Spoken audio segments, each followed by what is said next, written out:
Hi friends, அஸ்ஸலாமு அலைக்கும். Welcome to Banu kitchen. இன்றைக்கி நம்ம பானு கிச்சனில் சூப்பரான ஒரு குருமா டைப்பில் தான் இந்த குழம்பு செய்ய போகிறோம். அதாவது புடலங்காய் கடலைப்பருப்பு போட்டு கூட்டு தான் செய்வோம். ஆனால் இது கறி மசாலா டேஸ்ட்டில் நம்ம சப்பாத்திக்கு, தோசைக்கு, இட்லிக்கு, சாதத்துக்கு எல்லாத்துக்குமே டிஷ்ஷாக சாப்பிட்டுக்கலாம். ரொம்ப ரொம்ப சூப்பராக அருமையான டேஸ்ட்டில் இருக்கும். இந்த வீடியோ உங்களுக்கு ரொம்ப ரொம்ப யூஸ்ஃபுல்லாக இருக்கும். கண்டிப்பாக நம்ம சேனலை ஃபஸ்ட்டே பார்க்குறீங்கன்னா ஃபஸ்ட்டு ஒரு லைக் போட்டுருங்க, சப்ஸ்கிரைப் பண்ணுங்கள், அப்புறமா பெல் ஐக்கானை கிளிக் பண்ணுங்கள். அப்போ தான் நான் போடுற வீடியோ உங்களுக்கு உடனுக்குடன் நோட்டிஃபிகேஷன் வரும். ஓகே, இந்த ரெசிபி எப்படி செய்யலான்னு பார்க்கலாம் வாங்க. ஃபஸ்ட்டு இந்த ரெசிபி செய்கிறதுக்கு நான் ஒரு அரை கிலோ புடலங்காய் எடுத்திருக்கேன். நீங்கள் எவ்வளோ எடுத்துக்கிறீங்களோ அதுக்கு தகுந்த மாதிரி எல்லாத்தையுமே நீங்கள் கூட்டிக்கணும். இப்போ அதுக்கு ஒரு வெங்காயத்தில் கொஞ்சம் சின்ன வெங்காயமாக ஒரு வெங்காயம் எடுத்திருக்கேன், ஒரு தக்காளி, 2 பச்சை மிளகாய், அப்புறமா தாளிக்கிறதுக்கு கருவேப்பிலை, கொத்தமல்லி எல்லாம் எடுத்து வச்சுக்கோங்க. இப்போ நான் ஒரு அரை டீஸ்பூன் கசகசா, 1/4 டீஸ்பூன் ஜீரகம், 1/4 டீஸ்பூன் சோம்பு, ஒரு துண்டு பட்டை, 2 கிராம்பு, ஒரு ஏலக்காய், வாசனைக்காக இந்த மசாலாக்கள் இவ்வளோ தான் சேர்த்துக்கணும். சேர்த்துட்டு அதை பவுட்ரு பண்ணிட்டு வந்துடுங்க. இப்போ நான் ஒரு சில்லு தேங்காய் எடுத்து கட் பண்ணி அதையும் போட்டுட்டு இப்போ இது நைஸ் பேஸ்ட்டாக நம்ம அரைச்சி எடுத்து வச்சுக்கலாம்.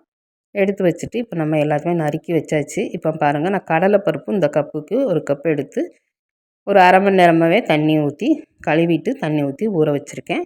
நம்ம குக்கரில் வைக்கிறதுனால ஊற வச்சுட்டு சேர்க்கும்போது சீக்கிரமாக வெந்துடும். நம்ம போடுற புடலங்காய் தண்ணி சத்து காய், அதனால் அது சீக்கிரமாக வெந்துடும். அதனால தான் இப்போ குக்கர் வச்சுட்டு தேங்காய் எண்ணெய் சேர்த்துக்கோங்க.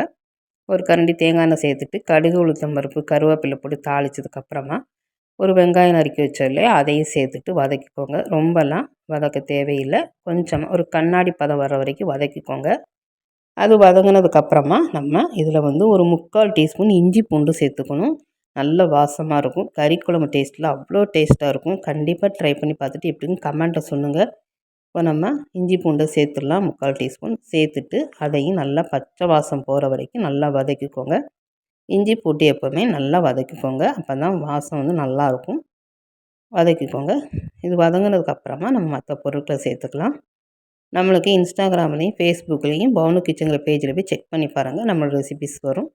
போய் லைக் பண்ணிவிட்டு ஷேர் பண்ணுங்கள், கமெண்ட் பண்ணுங்கள். இப்போ தக்காளி, பச்சை மிளகாய் ரெண்டையுமே சேர்த்துட்டு வதக்கிக்கோங்க. கொஞ்சமாக அதுவுமே கண்ணாடி பதம் வர வரைக்கும் கொஞ்சம் வதக்கிக்கோங்க, ரொம்ப அதிகமாகலாம் வதங்க தேவையில்லை. வதக்கிட்டு இப்போ இதில் 1 டீஸ்பூன் மல்லித்தூள், 1/4 டீஸ்பூன் மஞ்சள் தூள், 1 டீஸ்பூன் தனி மிளகாய்த்தூள் சேர்த்துக்கோங்க.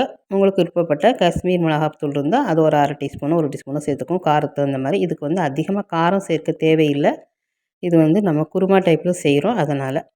இப்போ ஒரு கைப்பிடி மல்லியில் சின்ன துண்டாக நறுக்கி வச்சுருந்தேன், பொடியாக கட் பண்ணி அதையும் சேர்த்துருங்க. அதையும் லைட்டாக எண்ணெயில் வதக்கிட்டு இப்போ நம்ம இதில் நறுக்கி வச்ச புடலங்காயை கழுவிட்டு தண்ணி வடிய வச்சுட்டு அதையும் சேர்த்துருங்க.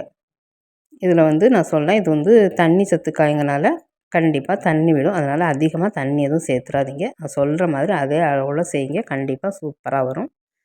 பேச்சுலர்ஸுக்கு ரொம்ப ரொம்ப இது தெரியணும், அதுக்காக தான் சொல்கிறேன்.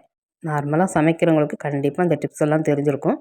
நீங்கள் பேச்சுலர் இருக்கீங்க, இல்லைன்னா இப்போ தான் நீங்கள் கல்யாணமாகி புதுசாக குடித்தனம் போய் சமைக்க ஆரம்பிக்கிறீங்க அப்படின்னு சொல்லி இருந்தீங்கன்னா அவங்களுக்கும் இந்த டிப்ஸு யூஸ்ஃபுல்லாக இருக்கும். இப்போ நம்ம ஊற வச்ச கடலைப்பருப்பையும் கழுவிட்டு தண்ணி ஃபில்ட்ரு பண்ணிட்டு சேர்த்துட்டு அதையும் வதக்கிட்டு இப்போ நம்ம அரைச்ச மசாலா விழுது சேர்த்துட்டு நல்லா மிக்ஸ் பண்ணி விட்டுக்கோங்க. காயோடு எல்லாம் சேர்ந்து நல்லா மிக்ஸ் வர மாதிரி நல்லா மிக்ஸ் பண்ணிக்கோங்க.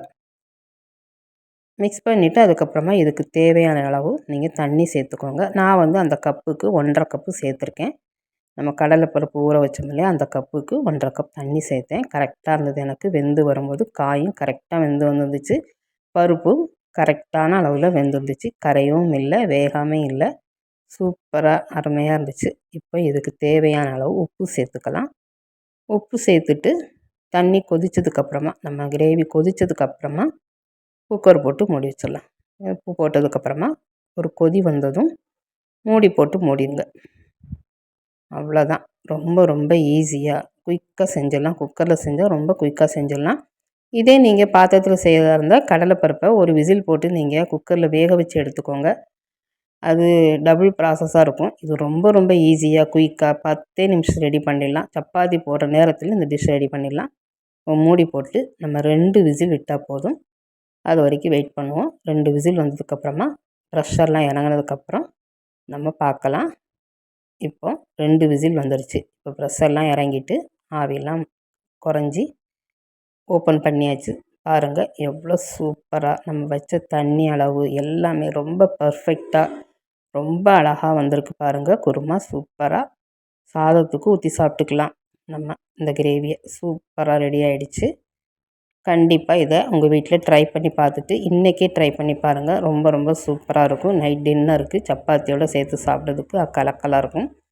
எல்லாமே ரொம்ப ரொம்ப கரெக்டாக நான் வச்ச மசாலா, உப்பு, அப்புறமா தண்ணி சேர்த்தது, காய்கறி வெந்த விதம், பருப்பு வெந்த விதம் எல்லாமே ரொம்ப ரொம்ப பர்ஃபெக்டாக சூப்பராக வந்திருக்கு.